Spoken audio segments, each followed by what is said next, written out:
नमस्कार छात्रों। आज BA part second paper first प्रमुख राज्य व्यवस्थाओं में पिछले वीडियो में हमने सीनेट के संगठन के बारे में पढ़ा था। आज हम सीनेट की शक्तियां और उसके कार्य क्या हैं इसके बारे में अध्ययन करेंगे। तो सीनेट की शक्ति और कार्य से पहले मैं बता दूं आपको, जो फिलाडेल्फिया सम्मेलन हुआ उसके जो सदस्य थे, अमेरिकी संविधान निर्माण करने के लिए शक्ति विभाजन के साथ साथ उन्होंने नियंत्रण और संतुलन के सिद्धांत को भी अपनाया था। और उनका विचार ये था कि राष्ट्रपति और प्रतिनिधि सभा दोनों पर ही अंकुश रखने वाली एक संस्था होनी चाहिए, जिससे इन दोनों में कोई भी संस्था निरंकुशता की प्रवृत्ति को ना अपना सके। सीनेट की रचना एक ऐसी संस्था के रूप में की गई। अब सीनेट की शक्ति और कार्य क्या क्या हैं। पहली है इसका कानून निर्माण संबंधी शक्ति, लेजिस्लेटिव पावर। अमेरिकी सीनेट अमेरिकी कांग्रेस का द्वितीय सदन है और वर्तमान समय में प्रजातंत्र देशों में व्यवस्थापिका के द्वितीय सदन को कानून निर्माण की गौण स्थिति प्राप्त होती है। लेकिन अमेरिकी सीनेट के संबंध में ऐसी स्थिति नहीं है। सीनेट की कानून निर्माण संबंधी शक्तियों का विवेचन साधारण विधेयकों, संवैधानिक विधेयकों और वित्त विधेयक के संबंध में पृथक पृथक से किया जाता है। तो पहला है साधारण विधेयक। साधारण विधेयकों संबंध में सीनेट को प्रतिनिधि सभा से बिल्कुल समान शक्तियां प्राप्त हैं। साधारण विधेयक दोनों में से किसी भी सदन में प्रस्तावित किए जा सकते हैं तथा वे तब तक पारित नहीं समझे जाते जब तक दोनों सदन उन्हें स्वीकार न कर लें। दूसरा, संवैधानिक विधेयकों के संबंध में दोनों की शक्तियां इसमें भी पूर्णतः समान है। संविधान में संशोधन विधेयक दोनों में से किसी भी सदन में प्रस्तावित किए जा सकते हैं और ऐसा विधेयक पारित समझे जाने के लिए यह आवश्यक है कि उसे दोनों सदन अपने अपने 2/3 बहुमत से पारित करें। और तीसरा, वित्तीय विधेयकों के संबंध में संविधान प्रतिनिधि सभा को अवश्य ही कुछ उच्च स्थिति प्रदान करता है। संविधान के अनुसार वित्त विधेयकों का सूत्रपात प्रतिनिधि सभा में ही हो सकता है, सीनेट में नहीं। किंतु संविधान ये भी कहता है कि सीनेट वित्तीय विधेयकों में अन्य विधेयकों की भांति संशोधन कर सकती है या उन्हें अस्वीकार कर सकती है। और वित्तीय विधेयक तभी पारित समझा जाएगा जबकि कांग्रेस के दोनों सदन उसे स्वीकृति प्रदान कर दे। सीनेट ने वित्तीय विधेयक में संशोधन करने का अधिकार का अर्थ यह लगाया है कि उसके पास भेजे गए बजट या विधेयक को नए सिरे से बनाने का अधिकार रखती है। कभी कभी तो सीनेट किसी वित्तीय विधेयक को इतना संशोधित और परिवर्तित कर देती है कि संबंधित विधेयक के शीर्षक के अतिरिक्त और कुछ भी परिवर्तित हो जाता है। इसका उदाहरण है सीनेट के 847 संशोधन प्रस्तावित किए गए अभी तक। इस प्रकार वित्त विधेयक के संबंध में सीनेट की स्थिति सैद्धांतिक दृष्टि से गौण है, व्यवहार में नहीं है। इसके अतिरिक्त व्यवहार में एक बात में तीनों ही प्रकार के विधेयकों के संबंध में सीनेट को प्रतिनिधि सभा से उच्च स्थिति प्रदान कर दी गई है। यदि किसी विधेयक पर दोनों सदनों में मतभेद उत्पन्न हो जाता है तो यह विधेयक सम्मेलन समिति को सौंपा जाता है और जिसमें दोनों सदनों में बराबर की संख्या प्राय 3-3 के सदस्य होते हैं और सम्मेलन समिति दोनों सदनों में समझौता कराने का प्रयत्न करती है। व्यवहार में सीनेट के सदस्य अधिक योग्य, अनुभवी, कार्यकुशल होते हैं। समझौता बहुत कुछ सीमा तक उसी रूप में संपन्न हो जाता है जिस रूप में सीनेट चाहती है। तो ये थी इसकी कानून निर्माण करने की शक्तियाँ। दूसरी है कार्यपालिका संबंधी शक्तियाँ। सीनेट को न केवल व्यवस्थापन बल्कि प्रशासन के क्षेत्र में भी महत्वपूर्ण शक्तियां प्राप्त हैं। कार्यपालिका क्षेत्र में उनकी शक्तियां प्रतिनिधि सभा की तुलना में निश्चित रूप से बहुत बढ़कर हैं। कार्यपालिका के क्षेत्र में उनकी जो प्रमुख शक्तियां हैं वो कौन कौन सी हैं। पहली शक्ति है कार्यपालिका क्षेत्र में उनकी प्रथम शक्ति नियुक्तियों के पुष्टिकरण से संबंधित है। किससे? नियुक्तियों के पुष्टिकरण से संबंधित। राष्ट्रपति द्वारा जो नियुक्तियां की गई तभी वैध होती हैं जबकि सीनेट के द्वारा अपने साधारण बहुमत से उन्हें स्वीकृति प्रदान कर दी जाए। राष्ट्रपति दो प्रकार की नियुक्ति कर सकता है। पहली नियुक्ति वे सारे राष्ट्र से संबंधित होती हैं, जैसे राजदूत, मंत्रिमंडल के सदस्य, सर्वोच्च न्यायालय के न्यायाधीश, उच्च सैनिक अधिकारी आदि। और दूसरी नियुक्तियां उन संघीय अधिकारियों की होती हैं जो किसी राज्य में की जाती हैं, जैसे संघीय जिला न्यायाधीश, पोस्ट मास्टरों के कुछ वर्ग, जिला न्यायवादी तथा मार्शल आदि। इसी प्रकार की नियुक्तियां साधारणतः सीनेट के द्वारा इस आशा से के साथ स्वीकार की जाती हैं कि राष्ट्रपति दूसरी श्रेणी की नियुक्तियों में उससे परामर्श करे। और वर्तमान समय में अमेरिका में सीनेटीय शिष्टता का नियम प्रचलित है। इसका मतलब यह है कि राष्ट्रपति जिस राज्य में नियुक्ति करे उस राज्य के वरिष्ठ सीनेटर से परामर्श कर ले। यदि वरिष्ठ सीनेटर उसके दल से संबंधित नहीं है तो उसके द्वारा कनिष्ठ सीनेटर से परामर्श किया जाता है। यदि दोनों ही सीनेटर राष्ट्रपति के दल से संबंधित नहीं है तो वह सीनेटरों से परामर्श के लिए बाध्य नहीं है, परंतु व्यवहार में राष्ट्रपति उस राज्य के सीनेटरों से परामर्श कर लेता है, चाहे वे विरोधी दल के ही हों, जिससे सीनेट में उनकी नियुक्तियों का विरोध न हो। दूसरी, कार्यपालिका क्षेत्र में सीनेट की दूसरी अपेक्षाकृत अधिक महत्वपूर्ण शक्तियां संधियों के विषय में। किसके विषय में? संधियों। पहली तो किसके? नियुक्ति के विषय में थी, दूसरी किसमें है? संधियों के विषय में।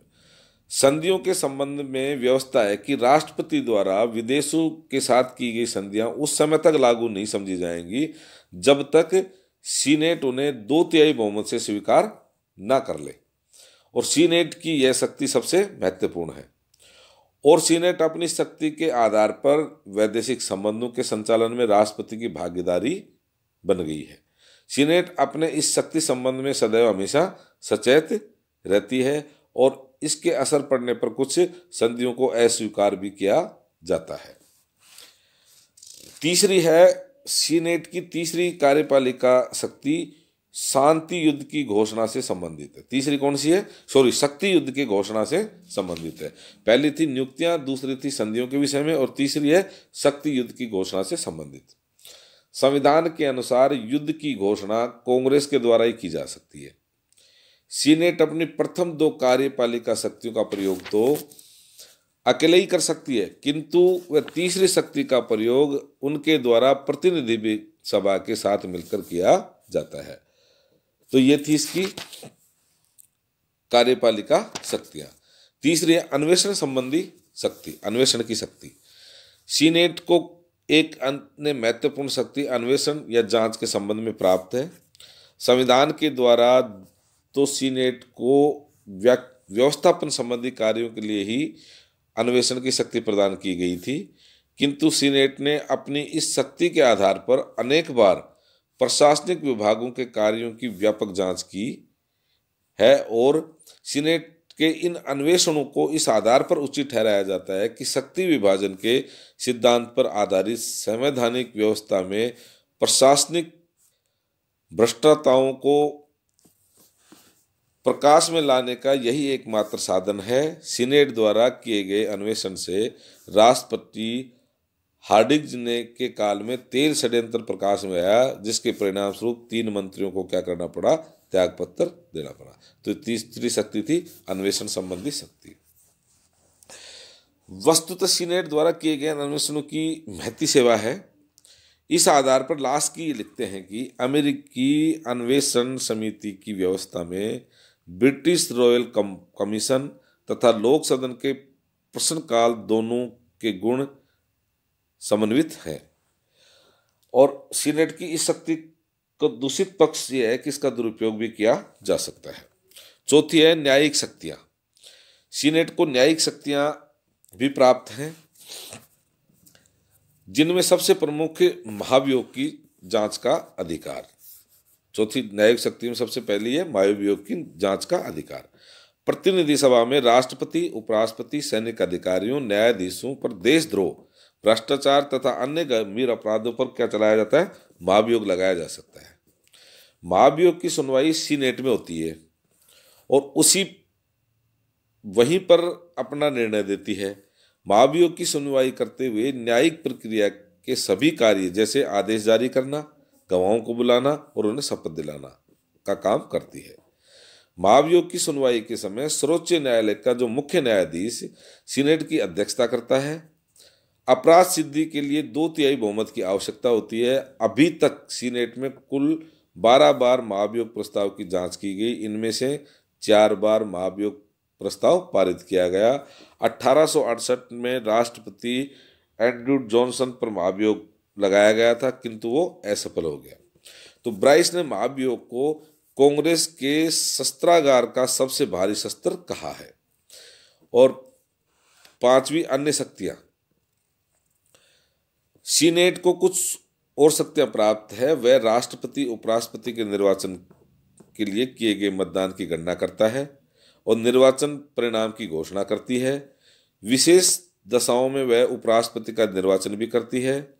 यदि उपराष्ट्रपति के निर्वाचन में किसी उम्मीदवार को पूर्ण संख्या का बहुमत प्राप्त न हो तो सीनेट सर्वाधिक मत प्राप्त करने वाले प्रथम 2 उम्मीदवारों में से किसी एक को उपराष्ट्रपति निर्वाचित कर सकती है। सीनेट को अपने सदस्यों के निर्वाचन एवं उनकी योग्यता के संबंध में उठाए गए प्रश्नों का निर्णय का अधिकार भी प्राप्त है। सीनेट की शक्तियों की उपयुक्त विवेचन से स्पष्ट है कि सीनेट प्रतिनिधि सभा से अधिक शक्तिशाली है। यदि विश्व के अन्य देशों की व्यवस्थापिका के द्वितीय सदन से इसकी तुलना की जाए तो इसे विश्व की सर्वाधिक शक्तिशाली द्वितीय सदन कहा जा सकता है। अब सीनेट की आलोचना। कुछ आधारों पर सीनेट की आलोचना की गई है। तो लास्की ने सीनेट की निम्न त्रुटियों का उल्लेख किया है। पहला है, सीनेट विश्व की अन्य व्यवस्थापिकाओं की अपेक्षाकृत बहुत अधिक समय नष्ट करती है। इस संबंध में सीनेट में अपनाए गए फिलिबस्टर का विशेष रूप से उल्लेख किया गया है। दूसरा है, सीनेट की कार्रवाई का एक आधार लॉग रोलिंग पद्धति है जो पारंपरिक सहयोग का एक भ्रष्ट साधन है। तीसरी, नियुक्तियों के संबंध में स्थापित सीनेट के प्रति शिष्टाचार की व्यवस्था अत्यंत दूषित और भ्रष्ट राजनीति की जनक है। इस व्यवस्था के आधार पर सीनेटर अपने ही राजनीतिक स्वार्थों को दृष्टि में रखते हुए अपने राजनीतिक समर्थकों और मित्रों को उच्च पदों पर नियुक्त करवा देते हैं और गुण तथा योग्यता की उपेक्षा होती है। चौथी आलोचना है, सीनेट जो कि प्रशासन के प्रति या प्रशासनिक कार्यों के लिए उत्तरदायी नहीं है, उसे महत्वपूर्ण प्रशासनिक शक्तियां प्राप्त होना किसी भी प्रकार से उचित नहीं कहा जा सकता। और 5वीं है, सीनेट की अन्वेषण संबंधी समितियों की कार्रवाई राजनीतिक दलबंदी से प्रभावित होती है और इससे राष्ट्रीय हितों की उपेक्षा की जाती है। छठी आलोचना है, सीनेट का संगठन अप्रजातंत्रात्मक है।